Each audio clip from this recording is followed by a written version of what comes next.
Halo teman belajar, di video kali ini kita akan belajar Microsoft Word untuk pemula atau dari dasar. Bagi kalian yang baru bergabung di channel ini, saya ucapkan selamat datang. Jangan lupa tinggalkan jejak dengan cara subscribe, like, ataupun komen. Di video kali ini kita akan membahas 4 topik yang dimana kita akan memulai dari pengenalan menu dan icon, lalu pengaturan halaman, selanjutnya merapikan paragraf, dan menyimpan dokumen. Walaupun kita sama-sama tahu, zaman sekarang semuanya sudah serba canggih.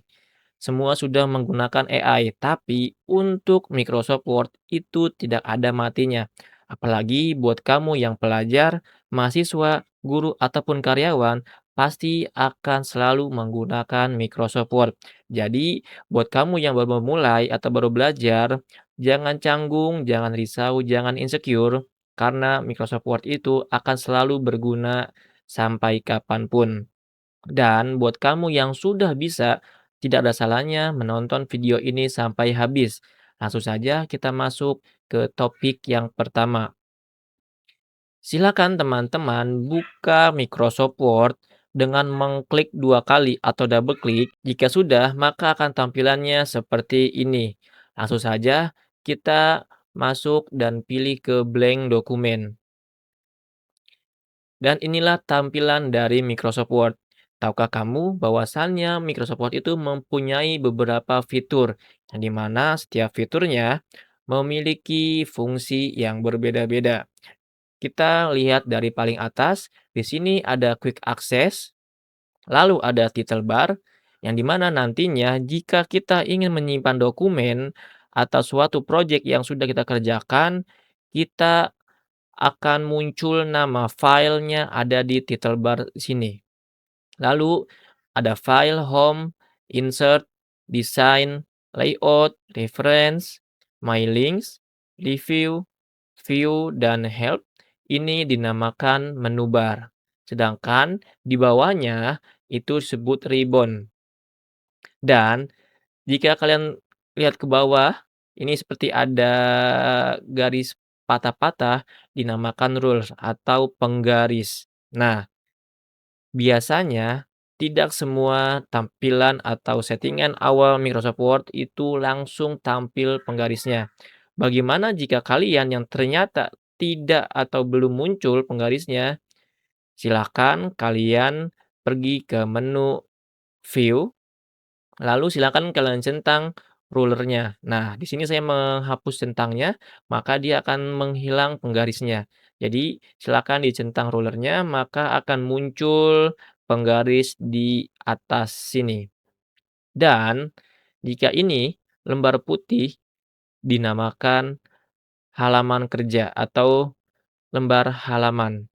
Yang dimana di sini tempat kita mengetik. Nah, ini contohnya. Jadi kalian sudah bisa mengetiknya.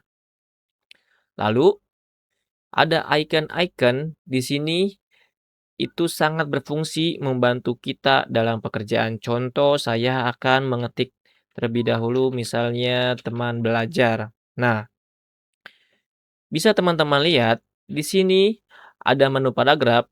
Oke, jadi teman-teman saya langsung ke to the point, ke kunci-kunci utama yang pastinya akan sangat berpengaruh, akan sangat terpakai untuk teman-teman dalam pengerjaan pembuatan dokumen di Microsoft Word. Nah, teman-teman bisa ke ribbon atau menu paragraf ini. Ketika teman sudah mengetik, apapun silakan diketik. Nah, jika teman-teman ingin Eee, ke tengah ini garisnya, jangan dipencet spasi seperti ini. Ini akan kelamaan dan belum tentu kita ada posisi tengah-tengah. Lalu bagaimana kita bisa ke menu paragraf? Nah, ini lihat, di sini ada beberapa icon atau perapihan paragraf. Teman-teman bisa pilih menu center. Nah, jadi dia sudah otomatis berada di posisi tengah. Padahal jika kita lihat sebenarnya sudah sangat membantu dari ikonnya pun ini sudah sangat ketara teman-teman. Karena kenapa? Lihat di sini dia ada di sebelah kiri nih, ya dia beda dengan yang lain semuanya. Berarti kalau ini posisinya di sebelah kiri, jika ini nih, dia tengah-tengah, jika ini dia sebelah kanan, dan jika ini, itu rata kanan dan kirinya. Nanti kita akan praktek lebih jauh, tapi untuk video kali ini kita pengenalan dasar terlebih dahulu. Selanjutnya, di sini ada bacaan Calibri.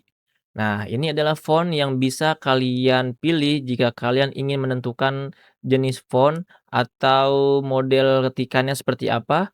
Bisa kalian klik yang panah ke bawah, nanti dia akan ada banyak pilihan. Biasanya yang paling standar itu atau yang paling sering digunakan yaitu ada Arial dan ada Times New Roman. Bagaimana? Nah, saya sudah memilih Times New Roman, tapi kenapa tidak ada perubahan sama sekali? Untuk teman-teman, bahwasanya jika ingin merubah fontnya dan sudah diketik terlebih dahulu, ternyata caranya adalah teman-teman bisa membloknya terlebih dahulu.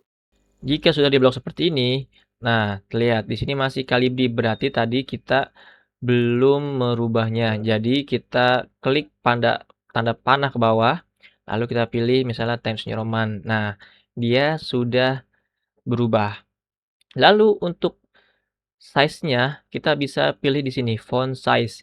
Kita bisa atur sedemikian rupa, tapi ingat, semua ada aturannya. Jadi jangan teman-teman seenaknya, semaunya. Apalagi jika teman-teman diberikan tugas atau ada project dari atasan atau mahasiswa nih sedang mengerjakan skripsi akhir, itu jangan sembarangan. Biasanya, lagi-lagi saya akan memberitahu untuk panduan yang sering digunakan di dunia kerja atau untuk para pelajar dan mahasiswa.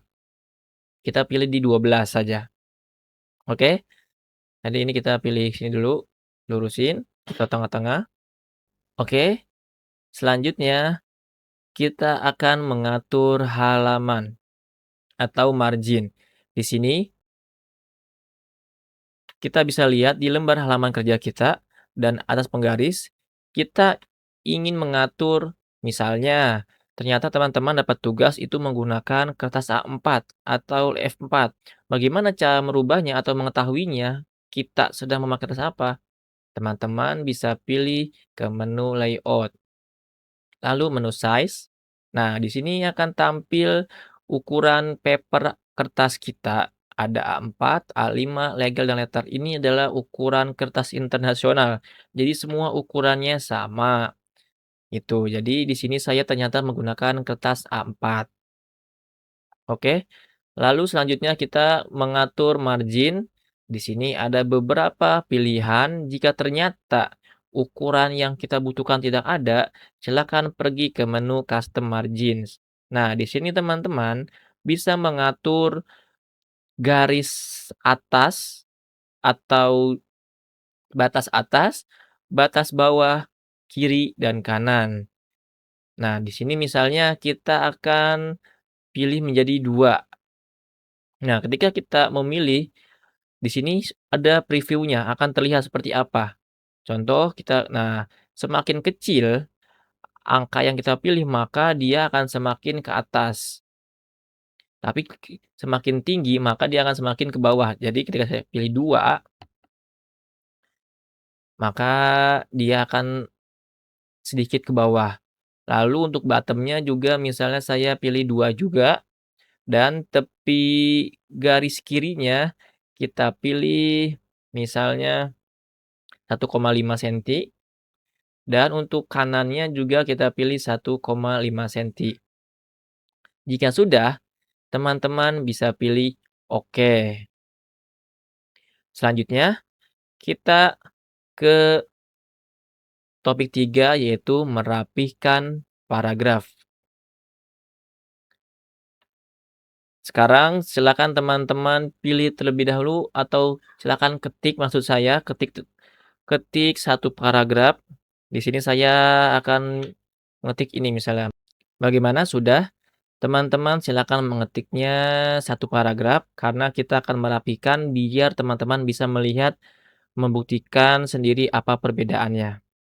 Nah, jika ternyata teman-teman ini beda dengan saya, sehingga saya ada jarak nih seperti agak senggang ya, agak renggang.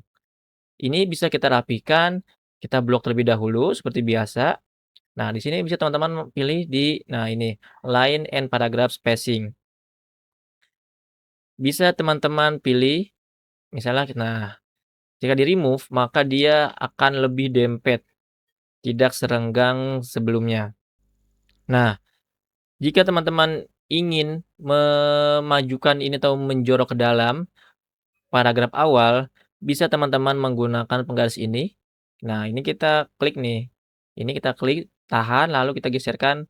Bisa seperti ini, cara pertama. Atau bisa juga menggunakan keyboard, yaitu silakan pencet tab.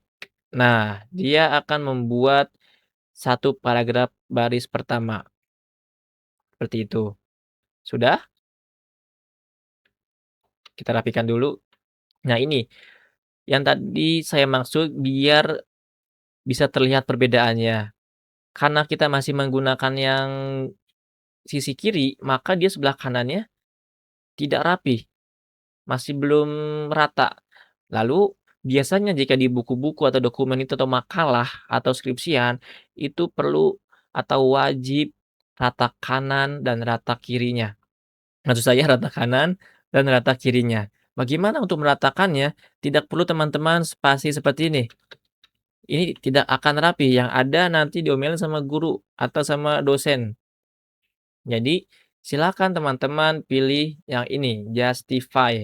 Nah, dia akan otomatis menjadi rata kiri dan rata kanan, seperti itu. Bagaimana? Silakan teman-teman praktekkan. Semoga sampai topik ketiga ini semuanya sudah paham. Jika belum paham, silakan teman-teman komen atau teman-teman bisa memberikan saran mau kita bahas apa lagi. Baik, selanjutnya kita ke menyimpan dokumen. Anggap kita sudah selesai, sudah rapi merapikan dokumen, tugas-tugas kita, makalah kita, laporan kita. Selanjutnya kita ingin men-save-nya nih. Maka bagaimana caranya? Nah, untuk penyimpanan ini ada beberapa cara. Yang pertama, teman-teman bisa langsung pergi ke pojok kiri atas. Nah, di sini ada seperti logo apa nih? Logo disket ya, atau logo penyimpanan. Mungkin kalau anak sekarang itu tidak mengenal apa itu disket. Nah, ini seperti ini, logo save, logo simpan. Kita klik. Nah, tinggal teman-teman tentukan ingin memberi nama filenya apa. Oke? Aduh, saya salah pencet nih. Nah, di sini teman-teman bisa langsung menulis nama filenya, itu yang pertama. Atau selanjutnya teman-teman bisa pergi ke menu file, lalu save. Di sini teman-teman pilih penyimpanannya mau di mana, misalnya kita di browse, kita pilih dulu. Dan ini yang sering terjadi nih, teman-teman sudah men-save tapi ketika teman-teman ingin membuka, bingung di mana tadi saya menyimpannya. Perhatikan, teman-teman bisa menyesuaikan ingin taruh di mana file teman-teman, di-download kah atau di dokumen kah. Misal saya dokumen, tinggal tulis nama filenya apa, lalu di-save. Atau cara terakhir menggunakan shortcut, yaitu dengan CTRL, tekan, lalu tambah S. Nah, tinggal teman-teman senyaman mungkin mau menggunakan yang mana, oke?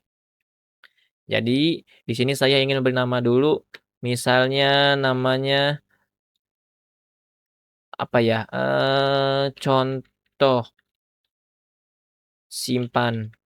Nah, misal itu, tinggal di-save. Jadi begitu teman-teman untuk pembelajaran pertama kita. Jika mempunyai saran dan masukan, langsung saja ketik di kolom komentar dan jangan lupa tinggalkan jejak, subscribe, and like. Semoga bermanfaat. Sampai jumpa di video selanjutnya.